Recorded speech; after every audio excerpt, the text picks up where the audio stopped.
Okay, so now we have some parallel lines with a transversal, and wouldn't you know, the alphabet got stuck in there. Are you kidding? Here we have some variables. We have some missing angle measures, and so we are going to use what we know about angle relationships to solve for the missing value. So we see here that this angle is 130 degrees.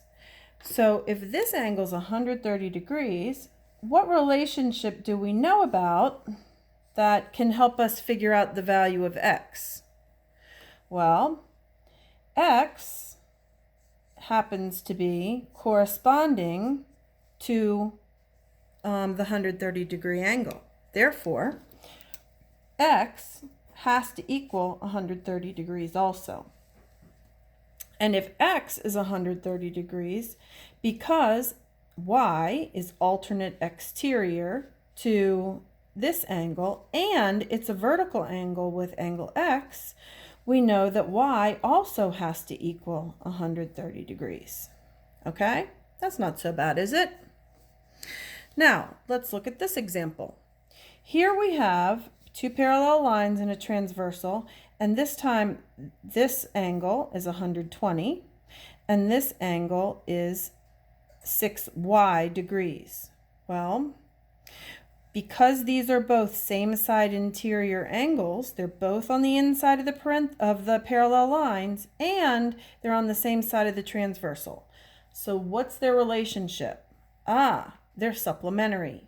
So we know that 120 plus 6y has to equal 180 degrees. Now we're going to use what we remember from solving equations to help us solve for y. So we can take 120 degrees from this side.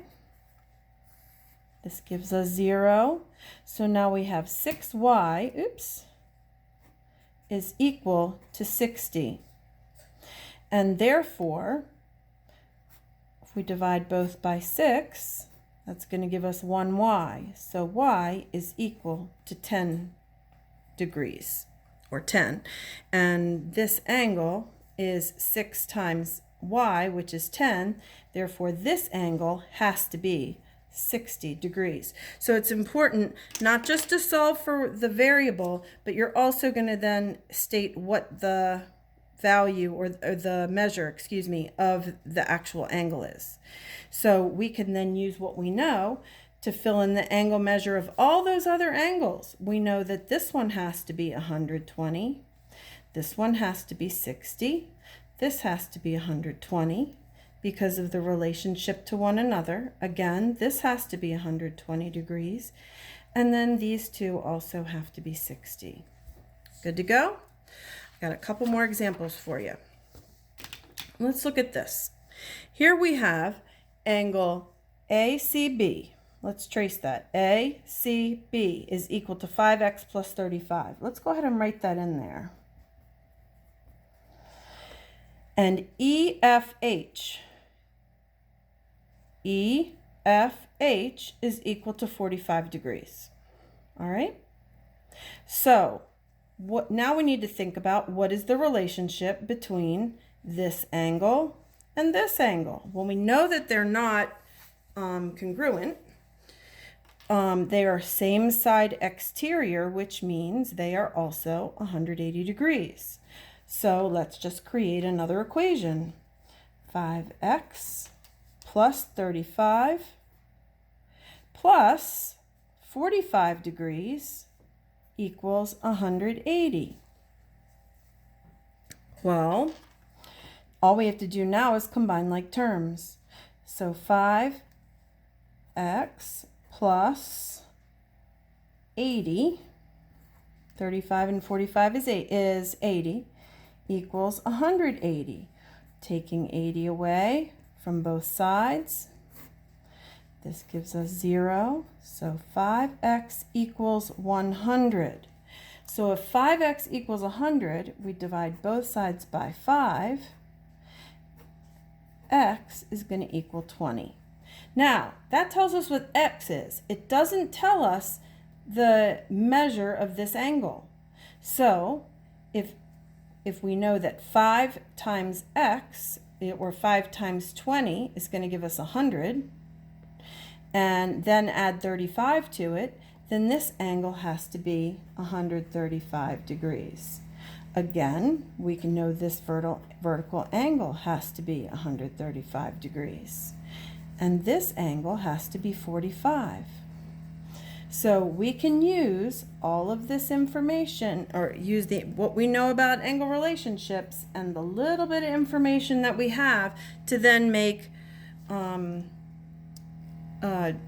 do some problem solving and thinking about what the other angle relationships or other angle measures are. One more, and then you should be able to get started on your assignment for today. So here we have this angle is 4x plus 16 degrees, and this angle is 7x minus 20 degrees. Well, we need to think about what is their relationship to each other. What do these two angles, what do they, we know their angles are equal, right? Their measures, they're congruent. So if their angles are, their measures are congruent, we know that these expressions have to be equal. So let's set up an equation. 7x minus 20 is the same as or is equal to 4x plus 16. We can combine our like terms. Don't forget what you learned about equations. Now we have 0x's on this side. Okay, so we have 0x's here. Now we have 3x, and we can add 20 to this side of this side. Now we have 0 here. That's going to give us 36. If we divide both sides by 3, my goodness, x is going to equal 36 divided by 3 is 12. So if x is 12, that's great, but we need to know what the angle measures are. So then we need to take our value for x and put it back into the equation. So 4x plus 16, if we have 4 times 12 plus 16, that's going to give us 48 plus 16 is 64. So this angle is 64 degrees. For this one, 7 times 12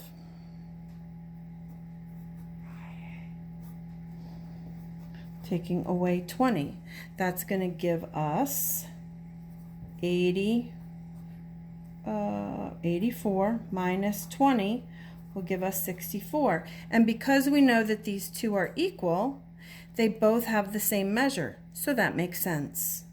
So this also has to be 64 degrees. What if we needed to find this measure? Well, then we just take 180 and subtract 64. That is going to give us 6 and 116. So 116 degrees. Oh, it's bring your dog to school day. Have a good day, everybody.